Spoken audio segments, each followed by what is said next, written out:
Hello, everyone, and welcome to another episode of the Power Rankings. I'm your Commissioner Nick, and it is week 7 on the season already. Can you believe it? The season just always flies by. It goes too fast. Enjoy it while it's here. We just came off one of the most unbelievable weeks in Bad Company history. We're going to get into it going forward here into the rankings, but yeah, 6 teams right now in Bad Company are tied at 2-4 and occupy that last playoff spot. It's kind of a crapshoot, but I mean, there's me, there's Brad, there's Dan, there's Beans, there's Hunter, there's one other team, 2-4. But anyway, a lot of championships in that group of teams, so I don't know. It's going to be crazy to see how it shakes out. Everyone's still in it. Don't give up now. But yeah, scoring was down this past week, except Riley's team. Riley's team continues to just put up a ton of points, first in points per game, so shout out to him. The Grad Brothers, I'm calling you guys out. You both had a terrible, terrible week. Not all your fault. You had some injuries and some bye weeks, so you got to get it together. Speaking of bye weeks, a lot of teams on the bye in the NFL this week, so make sure your lineups are fully set. And I think that's just about it. Sabres won their first game, so let's go Buffalo. And without further ado, let's get into those rankings. Number 12. It was fun while it lasted. Brad's team won this week. Brad? Won? What? Let me repeat that. Brad's team won this week, defeating Luke no less. Contributions up and down the lineup, including Kyle Pitts scoring a touchdown. Kyle Pitts? What? Now 2-4, back in the mix. Brad, are we thinking playoffs? What? Number 11. Beans, time of the month. Beans came up short this week against Dan and dropped 2 spots in the rankings. Alvin Kabam continued his success, but Devontae Adams cost this team as he couldn't even score 5 points. It appears he still isn't fully healthy, and that's going to be a problem for Beans long term if his best player is only putting up single digits each week. Number 10. Team Never Lucky. Dan's team finally got a win this week and moves up 1 spot in the rankings. Dak Prescott led the way with 23 points on Monday Night Football, and Jacoby Myers balled out, scoring a touchdown for 17 points. This team looked down and out last week, but this win makes them 2-4 and tied for the last playoff spot. Number 9. Too many cheeseburgers. Hunter lost to Brophy this week and is now 2-4 on the season. The offense crapped their pants this week as Poo Poo Nakua couldn't quite make it to the Sam Laporta potty in time. It's going to be an uphill battle for Hunter if he wants to make the playoffs, and it's not going to get any easier this week with a tough matchup against the Process. Number 8. Digging my own grave. My team got run over this week by Riley and falls to 2-4 on the season. Not having Devon Achane not only hurt my team, but helped Riley, who has Raheem Mostert. That was my Chewbacca impersonation, and Chewbacca Hubbard had a nice game, but just Stink Fields returned after lighting it up on my bench for the last 2 weeks and only scored 2 points before leaving with an injury. Not the outcome we wanted, but hopefully it's just a minor bump in the road. Number 7. Underdog Harambe. Oliver's team lost to Jerry once again and falls 2 spots in the rankings. Cool stat. Travis Etienne had 2 touchdowns in 17 seconds, but it wasn't enough as Jerry Booty proved Steve Smith Sr. was right that he's just a guy as he only had 4 points. This is a team that is missing an opportunity right now. They could be 4-2 and in good shape, but instead they find themselves lost in the shuffle of the 6 2-4 teams in the league right now. Number 6. Poppy's prized possession. CC. Brophy defeated Hunter this week, winning his 3rd game in 4 weeks and jumps up 4 spots in the rankings. Adam Thielen Young again looks like he's back in his prime as he had 28 points and is the wide receiver 3 on the season. What? Super Cup has been a big boost as well the past 2 weeks, and things are looking up for this group of grizzled veterans. Number 5. Got that dog in him. Our reigning, defending co-champion Luke suffered an embarrassing loss to Brad this week, making that 2 in a row. Despite being 2nd in points per game on the season, Luke is 2nd last in points per game in the last 2 weeks. His Niners were shut down by the Browns as Brock Purdy and George Little combined for less than 10 points. And even more alarming, Christian McCaffrey left early with an oblique injury. Not a good week for the Grad Brothers. Number 4. When legends rise, let's ride. Frank's team scored the fewest points in the league this week and dropped 3 spots in the rankings. Russell Wilson did not cook, as he could only muster 6 points, while David Montgomery had just 4. This was a down week for Frank, who's now 4-2 on the season. Let's see how he responds. Number 3, River Riley. Riley picked up a big win against the Commissioner in the game of the week and put up the most points in the league for the second time in 3 weeks. Raheem the Dream Mostert returned to elite form, scoring 3 touchdowns for 34 points. First in points per game, yet somehow only 3-3 on the season. This team is a real contender, and if they can keep the offense humming, look out. Number 2, The Process. Ryan picked up the win against Frank in a snooze fest, but nevertheless improves to 5-1 on the season. The Jared Goff and Amon-Ra St. Brown stack combined for 55 points. Kywin Williams bounced back nicely with 21 points. However, he and Deebo Samuel each got banged up this week, and the injury bug is certainly hitting this team hard right now.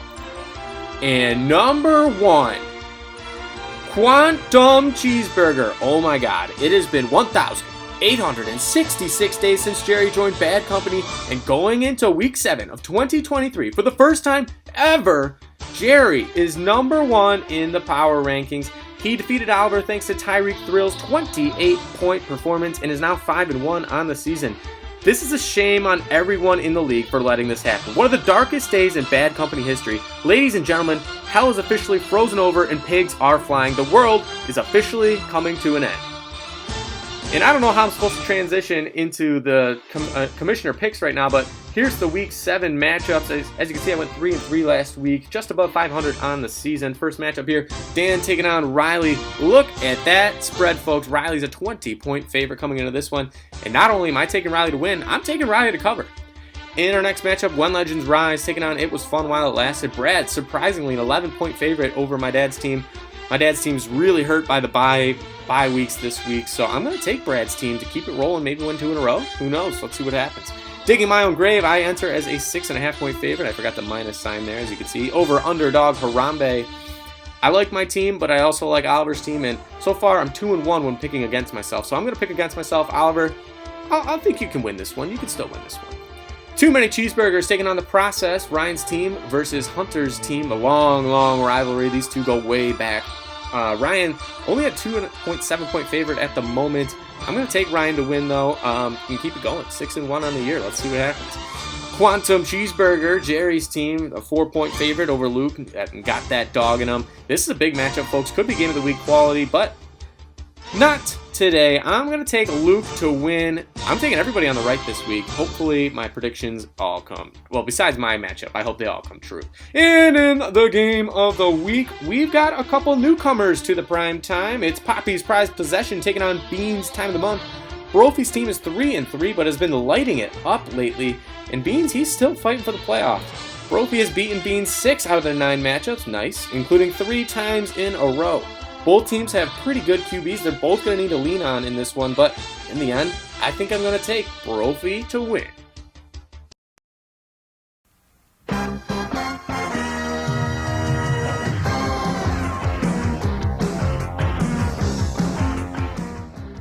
Hello everybody, it is Underdog Harambe General Manager Oliver here, checking in after 6 weeks of fantasy foosball.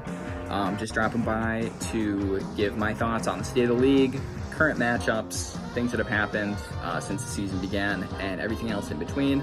I don't have a lot of time today because I'm going to work in a little bit, so I'm going to try and get this done in one take. So starting off, the playoff race has already started.